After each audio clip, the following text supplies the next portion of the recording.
Shalom, shalom, pe bienvenue na chaîne na biso. Awa tozali partager na bino ndenge ya kosala pona kokola na bonzambe. Soki ozali mutu oyo ke ozana ba difficulté ya kotanga Bible, chaîne oyo eza pona yo. Soki pe ozotanga Bible et ke ozwaka ba révélation na kati ya Bible te, chaîne oyo eza pona yo. Video na biso ya lelo thème nango ezali baptisez-les au nom du Père, du Fils et du Saint-Esprit. Pona kozwa révélation na verset oyo towuti kotanga, toko définir ba mots oyo eza na kati ya verset wana po tozwa révélation profonde. Eloko ya liboso tokolobela ezali baptisez-les. Baptiser eza nini? Na signification ya mot baptiser, baptiser ezali immerger dans, plonger dans. Wana ezali kolakisa baptiser, toza ko immerger ou bien toza ko plonger. Tozwa sikoyo signification du nom du Père, du nom du Fils et du nom du Saint-Esprit. Le nom du Père est symbolisaka maloba na Nzambe. Le nom du Fils est symbolisaka makila ya Jésus-Christ. Le nom du Saint-Esprit est symbolisaka puissance ou manifestation ya nguya ya molimo santo. Tango Jésus-Christ apesi ba apôtre instruction ke bo baptiser bango na kombo ya tata, na kombo ya mwana, pe na kombo ya molimo santo. Awa ezali baptême ya maite, ezali baptême mususu, azolobela baptême ya maite. Sikoyo soki ezali baptême ya maite, ezali baptême ya nini? Tokotanga maloba na Nzambe na livre ya 1 Jean 5 verset 7. Totanga maloba na Nzambe pour te comprendre oyo nga nazali ko expliquer bino. Car il y a trois qui rendent témoignage, c'est-à-dire l'esprit, l'eau et le sang de Jésus. Après baptême d'eau, molimo ya Nzambe eyaka likolo ya mutu pona koconduire ye na nzela ya Nzambe. Tokotanga yango na livre ya Matthieu 3 verset 16. Totanga maloba na Nzambe. Dès que Jésus ait été baptisé, il sortit de l'eau et voici les cieux s'ouvrir. Et il vit l'Esprit de Dieu descendre comme une colombe et venir sur lui. Après baptême ya mai, esprit ya Nzambe eyaka likolo na yo pona ko guider yo na toute vérité. Na 1 Jean 5, 7, na uti ko expliquer ke balobi ezana biloko misatu nde erandraka témoignage na Nzambe. Eloko liboso na lobi ezali molimo ya Nzambe o ezoya soki obimi na mai. Eloko ya mibale na 1 Jean 5 verset 7 ezali l'eau. L'eau ezo symboliser parole de Dieu. L'eau eza maloba ya Nzambe o ezo pesa yo pouvoir. L'eau eza maloba na Nzambe o ezo pesa yo autorité. Tokotanga yango na Somme 1 verset 1 à 3. Totanga maloba na Nzambe pour te comprendre pourquoi l'eau ezo rendre témoignage. Parce que soki parole de Dieu ezate, témoignage na yo ezali vrai te. Il faut parole ya Nzambe ezala pour te témoignage na yo ezala vrai. Et l'homme qui ne marche pas selon les conseils de méchants, qui ne s'arrête pas sur la voie de pécheurs et qui ne s'assied pas accompagné de mon cœur, mais qui trouve son plaisir dans la loi de l'Éternel et qui la médite jour et nuit. Il est comme un arbre planté près d'un courant d'eau qui donne son fruit à sa saison et donc le feuillage ne se flétrit point. Tout ce qu'il fait lui réussir.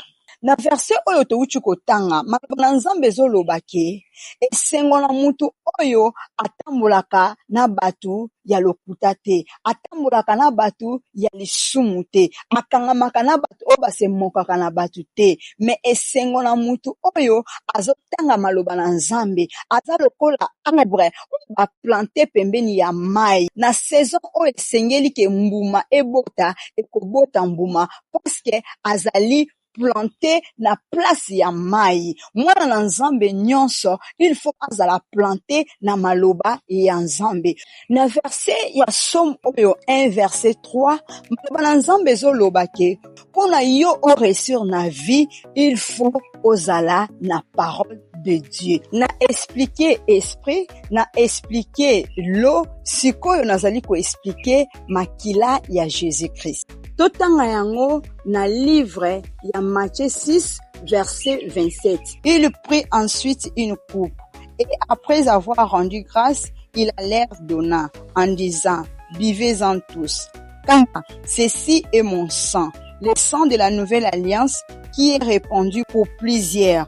Après naissance physique, tango papa na yo na mama na yo basangisi semence et que yo oye na mokili, eza na ba alliance oyo biso tokutaka ba alliance ya bakoko, tokutaka ba alliance ya ba parents. Moyen au marché na vie ezate, mais pour na yo ozala libéré na ba alliance wana, oza na besoin ya le sang de la nouvelle alliance.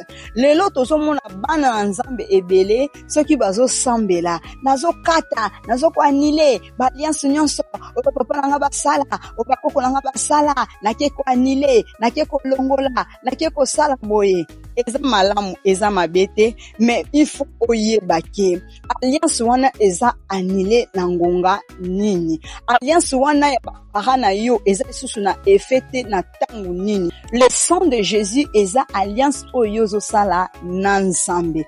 Alliance wana basalaka yango soki yo aussi oyebi maloba na nzambe. Nde nzambe aye kosala na yo alliance. Tokomona Abraham, nzambe alobi na Abraham, kite ndaka baboti na yo, kite pays na yo, kende na pays moko na kolakisa yo. Durant plusieurs années, Abraham azalaki na alliance ya makila na nzambe te. Parce qu'il y a plusieurs sortes d'alliances. Nazolobela na ezali alliance ya makila. Toza na alliance ya parole, toza pe na alliance ya makila.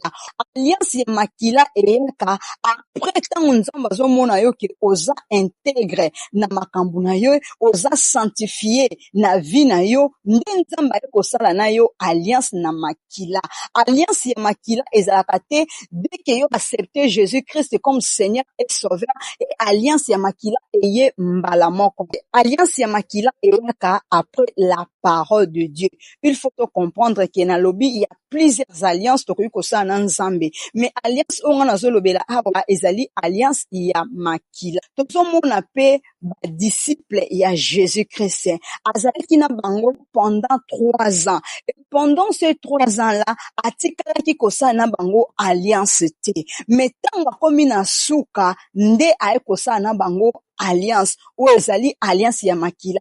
Alobi bomela makila na ngai, eza makila oyo esopani mpona bino. Makila ya alliance eyaka après parole de Dieu. Soki yo comprendre parole de Dieu, soki yo na révélation na parole de Dieu, nde alliance ya makila ekoti sikoyo na kati ya bomoi na yo, ekoti sikoyo na kati ya vie na yo, okomi komarche sikoyo na kati ya alliance na nzambe. Mais soki yo yebi na parole de Dieu en profondeur te, soki yo zana na connaissance ya parole de Dieu te, ozana nu na alliance na nzambe ya makila te, mais ozana alliance na nzambe na maloba, parce que y a plusieurs alliances, mais ezali alliance ya maloba, ezali alliance ya makila. Nzambe asala alliance ebele na Abraham, ezaki alliance ya maloba, alliance ya maloba. Après te komona alliance ya makila. Il y a plusieurs alliances. J'espère vous comprendre oyo naza ko expliquer bino. Pour conclure sujet oyo, tolobi na ebandeli nzambe alobi baptisez-les au nom du Père, du Fils et du Saint-Esprit. Et te comprendre que baptiser l'inkola qui sa plonger. Tango nzambe azoloba na ba disciple na ye ki bokende na mokili, bokende ko baptiser bango na kombo tata, na kombo mwana, pe na kombo ya molimo santo. Selon explication on a uchi kopesa bino, nzambe azoloba. Selon explication on a uchi kopesa bino, nzambe azoloba bokende, bo plonger bango na maloba na ngai. Bokende, bo plonger bango na connaissance ya maloba na ngai. Quand la Bible dit mon peuple périt, manque de connaissance. Ce qui connaissance ezalité, yo ozana autorité te. Tant ozomona Ève azalaki séduite na serpent parce que Ève azalaki na connaissance te. Ayebaki nzambe, mais azalaki na connaissance te, et diable aye kokosa ye à cause ya ignorance na ye. C'est que yo pe nzamba pesi mitindo sikoyo na bapotre ke bokende na banation bokende koplonger bango na maloba na ngai. C'est que yo mwana nzambe après baptême ya mai, il faut la plonger na maloba na nzambe, il faut la immerger na maloba na nzambe. Tango yo ozotanga Bible, il faut yo comprendre oyo ozotanga, il faut la révélation na oyo ozotanga, parce que ceux qui sont na ignorance na domaine moko okozala na difficulté ya convaincre diable, parce que diable a utiliser ruse, parce que diable a utiliser ba incantation pour na vaincre yo. Mais ceux qui oyebi maloba na nzambe yo kozala vainquité na diable. Le Dieu le Père il envoya sa parole. Dieu le Père envoie sa parole. Plongez-les au nom du Fils. Ils ont signifié plongez-les dans le sang de la nouvelle alliance. C'est que la parole de Dieu dit, sans l'effusion de sang, il n'y a pas le pardon du péché. Jésus-Christ a versé makila na ye pour que bisoto kota na alliance na Dieu le Père. Yamona nzamba zolo ba plonger-les au nom du Fils pour les ola ki sabiso tous à la plonger. Et troisièmement, nzamba lobi baptisez-les au nom du Saint-Esprit. Le Saint-Esprit awa ezola kisa manifestation ya nguya ya molimo santo. Sans le Saint-Esprit, il n'y a pas la puissance. Sans le Saint-Esprit, il n'y a pas la force. Sans le Saint-Esprit, il n'y a pas les œuvres. Tokomona Jésus-Christ tangu abimi na désert, balobi azalaki revêti na puissance ya molimo santo. Pour la kosala ba œuvre ya nzambe, pour la kosala ba miracle, pour la kozala libérer tozana posa ya nguya ya molimo santo. Nguya molimo santo nde ekataka ba chaîne, nguya molimo santo nde elongolaka ba fardeau. Yango nzambe azoloba na biso bokende bo baptiser bango na nguya ya molimo santo. Nzambe azoloba ke plongez-les au nom du Saint-Esprit, ezo signifier tozala plonger, tozala immerger na nguya ya molimo santo. Révélation ya verset oyo, baptisez-les au nom du Père, du Fils et du Saint-Esprit. Autrement tokolobela, baptisez-les dans la parole de Dieu, baptisez-les dans la nouvelle alliance, baptisez-les dans la puissance de l'esprit. Nzambe apambola bino, tomona nimbala ya sima na video oyo ezoya. Pour s'abonner na kati ya chaîne oyo, bokozala desite. Bye.